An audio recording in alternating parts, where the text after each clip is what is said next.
नमस्कार। लंका कांड में अभी तक आपने सुना कि राम और रावण की सेनाओं के बीच भयंकर युद्ध चल रहा है। उस युद्ध में राम के हाथों कुंभकर्ण की मृत्यु हुई। कुंभकर्ण के मारे जाने का समाचार सुनकर रावण बहुत दुखी हुआ और उसने स्वयं युद्ध में जाने का निश्चय किया। तब मेघनाद उसे रोकते हुए खुद युद्ध में गया और अग्निदेव से विजय का आशीर्वाद लेकर रणभूमि में भयानक युद्ध करने लगा। उसने अपनी मायावी शक्तियों से राम और लक्ष्मण को अचेत कर दिया। लंका कांड में अब आगे की कथा। राम को अचेत पड़ा देखकर सुग्रीव, अंगद, जाम्बवान, हनुमान सभी बहुत दुखी हुए। तब विभीषण ने सबको समझाया और कहा कि तुम डरो नहीं, ये विषाद का समय नहीं है। आर्यपुत्र राम ब्रह्मा जी के अस्त्र को मानते हुए अचेत हो गए हैं। आओ देखें यहाँ कौन कौन जीवित है। उस समय रात थी, इसलिए जलती हुई एक लकड़ी हाथ में लिए विभीषण और हनुमान युद्ध भूमि में चारों ओर घूमने लगे। उन्होंने देखा सुग्रीव, अंगद आदि बड़े बड़े वानर घायल और मृत प्राय पड़े हैं। हनुमान और विभीषण जाम्बवान को ढूंढने लगे। बुझते हुए अग्नि के समान जाम्बवान को देखकर विभीषण ने कहा, आर्य आप जीवित तो हैं? विभीषण के वचन सुनकर जाम्बवान किसी तरह इतना कह सके कि हनुमान जीवित हैं या नहीं। जाम्बवान के वचन सुनकर विभीषण ने पूछा, आपने पहले हनुमान ही को क्यों पूछा? तब जाम्बवान ने कहा, अगर हनुमान जीवित हैं तो सब जीवित हैं। उनके सिवा इस समय कोई भी राम, लक्ष्मण या वानरों की रक्षा नहीं कर सकता। तब हनुमान ने वृद्ध जाम्बवान के चरण छूकर कहा, मैं जीवित हूँ। जाम्बवान ने कहा, वीर हनुमान, तुम्हारे पराक्रम का ये समय है। सागर के ऊपर होकर हिमवान पर्वत पर जाओ। उसका एक शिखर कैलाश और दूसरा शिखर ऋषभ कहलाता है। इन दोनों के बीच में एक औषधि पर्वत है जिसे द्रोणाचल कहते हैं। द्रोणाचल के 4 शिखरों पर 4 औषधियां अपने प्रकाश से उज्जवल दिखाई देंगी। एक का नाम मृत संजीवनी है, दूसरी का विशल्यकरणी है जो घाव को भर देती है, तीसरी सोना बना देती है, चौथी का नाम संधानी है। इन चारों औषधियों को लेकर शीघ्र आओ और सबको जिलाओ। ये सुनते ही उनका शरीर और बल वीर्य उसी तरह बढ़ चला जैसे वायु के वेग से समुद्र उमड़ पड़ता है। उसी समय हनुमान ने उस पर्वत से छलांग मारी और मन के वेग से सहस्त्र योजन मार्ग लांघकर उस दिव्य औषधियों वाले पर्वत पर पहुंच गए और वहां औषधियों को ढूंढने लगे, किंतु वे दिव्य औषधियां अदृश्य हो गईं। तब हनुमान को बड़ा क्रोध आया। उन्होंने पूरे द्रोणाचल को ही उखाड़ लिया और उसे लिए हुए शीघ्र ही लंका पहुंच गए। हनुमान को देखकर जो वानर जीवित बचे थे वे हर्ष से सिंहनाद करने लगे। हनुमान भी गरजते हुए हर्ष प्रकट करने लगे और शीघ्र ही राम लक्ष्मण के पास पहुंच गए। उन दिव्य औषधियों को सूंघते ही राम और लक्ष्मण उठ बैठे। उनके शरीर के सब घाव भर गए। जो वानर मर से गए थे और कराह रहे थे वे भी मानो सोते से उठ बैठे। उसके बाद हनुमान उस पर्वत को उठाकर यथास्थान रखाए। सुग्रीव ने रात को ही वानरों से कहा, हमें रावण को विश्राम नहीं देना चाहिए और ऐसी चेष्टा करनी चाहिए कि इसी समय युद्ध के लिए निकले। राजा की आज्ञा पाकर सब बड़े बड़े वानर हाथ में बड़ी बड़ी लकड़ियां लेकर युद्ध के लिए दौड़ पड़े। जब वानरों ने चारों ओर से लंका में आग लगाना शुरू किया तब रावण ने क्रोधित होकर कुंभकर्ण के पुत्र कुंभ और निकुंभ को युद्ध के लिए भेजा। उनके साथ यूपाक्ष, शोणिताक्ष, प्रजंग और कंपन ये 4 राक्षस भी चले। उस अंधकार रात्रि में वानरों और राक्षसों का घोर युद्ध होने लगा। न वानर राक्षसों को देखते थे, न राक्षस वानरों को। जो सामने पड़ता था उसी पर प्रहार करते थे। अंत में सुग्रीव ने कुंभ के एक ऐसा घूंसा मारा कि उसका सिर फट गया और वो मर गया। तब निकुंभ और हनुमान से युद्ध होने लगा।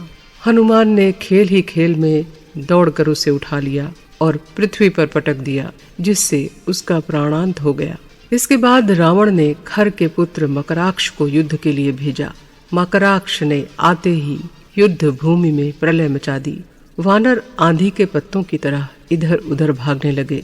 तब राम ने मकराक्ष से कहा, इन साधारण वानरों को मारने से क्या होगा, मेरे पास आ।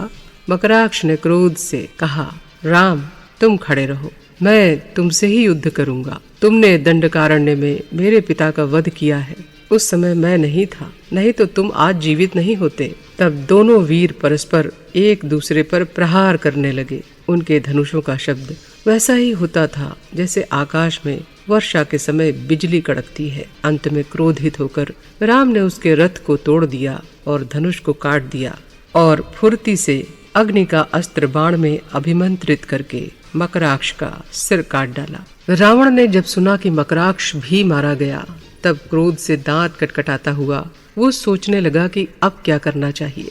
रावण ने इंद्रजित को फिर युद्ध के लिए भेजा। इंद्रजित ने पहले ही की तरह हवन और बकरे की बलि देकर अदृश्य रथ प्राप्त किया और उस रथ पर चढ़कर समरभूमि में आया। उसने माया से आकाश में कोहरा उत्पन्न कर दिया। उस कोहरे में छिपकर दिव्य अस्त्रों से वानरों को नष्ट करने लगा। राम और लक्ष्मण को भी अपने तीखे बाणों से घायल कर दिया। लक्ष्मण ने क्रुद्ध होकर कहा, आर्य, मैं राक्षस जाति के विनाश के लिए ब्रह्मास्त्र का प्रयोग करूंगा। तब राम ने कहा, एक व्यक्ति के कारण सारी राक्षस जाति का विनाश करना उचित नहीं है। जो युद्ध से विमुख हो, भय से छिप गए हो, हाथ जोड़कर शरण में आए हो, भाग रहे हो, असावधान हो, ऐसे लोगों को वीर लोग नहीं मारते। आओ हम इस इंद्रजित के मारने का यत्न करें।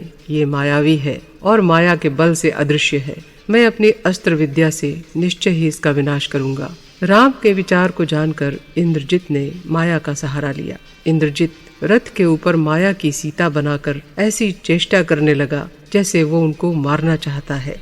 हनुमान ने देखा इंद्रजित के रथ पर दीन भाव से जानकी बैठी हैं और रो रही हैं। इंद्रजित उन्हें मारने के लिए उद्यत है। सीता हा राम ऐसा कहकर चिल्ला रही हैं। राम ने दौड़कर एक बड़ी भारी शिला इंद्रजित के ऊपर फेंकी। इंद्रजित ने खंग से माया की सीता का सिर काट डाला और उस शिला के प्रहार से बचने के लिए अपना रथ दूर ले गया। वानर सीता को मरा समझकर दीन भाव से कहने लगे, जिन जानकी के लिए हम यहाँ आए थे वही जब मारी गईं तो हम युद्ध करके क्या करेंगे। वे वानर राम के पास रोते हुए आए और सारा हाल कहा। ये सुनकर राम मूर्छित हो गए और सचेत होने पर विलाप करने लगे। लक्ष्मण उन्हें समझाने लगे। इसी बीच विभीषण वहाँ उपस्थित हुए और उन्होंने देखा कि राम लक्ष्मण की गोद में सीता के लिए विलाप कर रहे हैं। जब विभीषण को ये सारा हाल मालूम हुआ तो उन्होंने कहा, ये सर्वथा असंभव है। रावण ने मेरे समझाने पर भी सीता को छोड़ना नहीं स्वीकार किया। रावण कभी सीता का वध नहीं करने देगा। उसने ये माया की सीता बनाकर वानरों का उत्साह नष्ट करने के लिए उनके मारने का अभिनय किया है। मैं निश्चय जानता हूँ वो इस समय निकुंभिला में जाकर हवन करेगा और जब उसका ये हवन पूरा हो जाएगा तब वो युद्ध में किसी तरह जीता नहीं जा सकेगा। अब हमें चाहिए कि हम लोग उसका उद्देश्य पूरा न होने दें। हम लोग उसके यज्ञ में विघ्न डालने के लिए जाएंगे और वीर लक्ष्मण उसे अवश्य मारेंगे। विभीषण की बात सुनकर राम का शोक दूर हो गया। उन्होंने कहा, विभीषण मुझे बताओ कि किस तरह इंद्रजित मारा जा सकेगा। विभीषण ने कहा, निकुंभिला में जाकर यज्ञ में विघ्न डालकर उसे इसलिए मार सकेंगे कि पहले ब्रह्मा जी ने जब उसे वरदान और ब्रह्मास्त्र दिया था तब कहा था कि जब तुम यज्ञ भूमि में हवन समाप्त न कर सकोगे और बीच में ही तुम पर आक्रमण होगा तभी तुम्हारी मृत्यु होगी, किंतु जब तुम यज्ञ पूरा कर लोगे तो युद्ध में तुम्हें कोई मार नहीं सकेगा। इसलिए आप लक्ष्मण को मेरे साथ भेजिए। इंद्रजित अगर मारा गया तो रावण को मारना कुछ कठिन न होगा। राम ने उसी समय लक्ष्मण को आज्ञा दी और लक्ष्मण राम की प्रदक्षिणा करके विभीषण के साथ निकुंभिला की ओर चल दिए। उनके साथ हनुमान जी हजारों वानरों को साथ लिए हुए चले। उन्होंने जाकर देखा निकुंभिला के चारों ओर हजारों राक्षस पहरा दे रहे हैं। विभीषण ने लक्ष्मण से कहा, ये जो राक्षसों की सेना है इसको जब आप नष्ट कर देंगे तब आपको इंद्रजित दिखाई देगा। लक्ष्मण की आज्ञा से वानरों ने आक्रमण शुरू कर दिया और लक्ष्मण ने अपने तीखे बाणों से थोड़ी ही देर में अधिकांश राक्षसों को मार गिराया। इंद्रजित ने जब ये देखा तो मृत्यु काल उपस्थित होने के कारण उसकी बुद्धि भ्रष्ट हो गई। वो यज्ञ को पूरा किए बिना ही रथ पर सवार होकर युद्ध के लिए चल पड़ा। हनुमान जहाँ पर राक्षसों का संहार कर रहे थे वहाँ पर आकर युद्ध करने लगा। विभीषण ने देखा कि हनुमान के लिए प्राण संकट उपस्थित है। तब लक्ष्मण से कहा कि हनुमान की रक्षा करने के लिए आप इंद्रजित से युद्ध कीजिए। लक्ष्मण निकुंभिला के पास पहुँचे।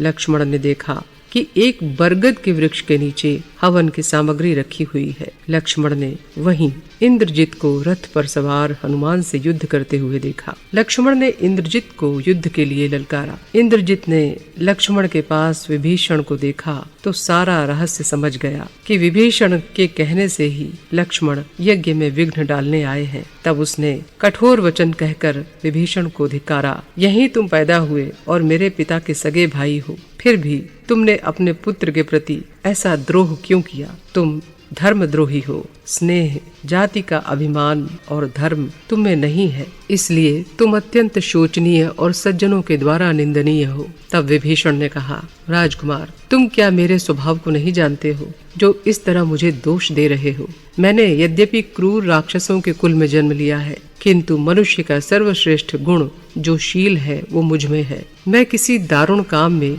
प्रसन्न नहीं होता और अधर्म में मेरी रुचि नहीं है। इन्हीं दोषों के कारण मैंने तेरे पिता और अपने भाई को त्याग दिया है। अब न तू रहेगा और न तेरा पिता रहेगा। अब तू उस बरगद के वृक्ष के नीचे हवन करने के लिए अवसर नहीं पा सकता। इसके बाद लक्ष्मण और इंद्रजित दोनों दो क्रोधित सिंहों की तरह एक दूसरे से युद्ध करने लगे। दोनों ही बली, पराक्रमी और अस्त्र विद्या में निपुण थे। बहुत देर तक युद्ध करने के बाद इंद्रजित को शिथिल देखकर विभीषण ने लक्ष्मण से कहा, अब ये थका हुआ जान पड़ता है, इसलिए इसे मारने में शीघ्रता करो। अब एक यही रावण का सहारा रह गया है। तब लक्ष्मण ने इंद्रजित को मारने के लिए घोर युद्ध करना आरंभ किया। एक बाण से इंद्रजित के सारथी का सिर काट दिया। उस समय इंद्रजित ने स्वयं सारथी का भी काम और युद्ध एक साथ शुरू किया। ये देखकर सबको बड़ा आश्चर्य हुआ। जब वो घोड़ों को संभालता था तब लक्ष्मण उसके बाण मारते थे, जब वो अपने को संभालता था तब घोड़ों पर बाण चलाते थे। इसी बीच वानरों ने रथ के घोड़े काट डाले, मार डाले।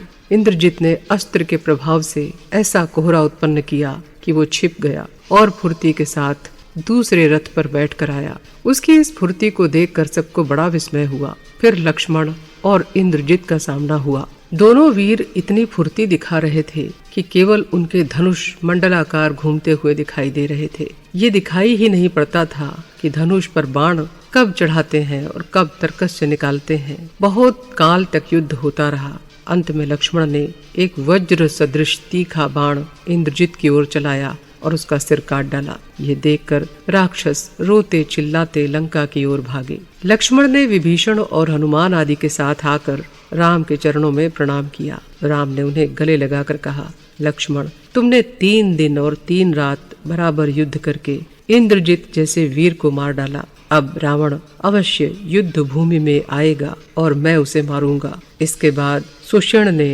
राम की आज्ञा से दिव्य विशल्य करणी औषधि लाकर उसकी सुगंध से लक्ष्मण आदि सब वीरों के घाव भर दिए और परिश्रम भी दूर कर दिया।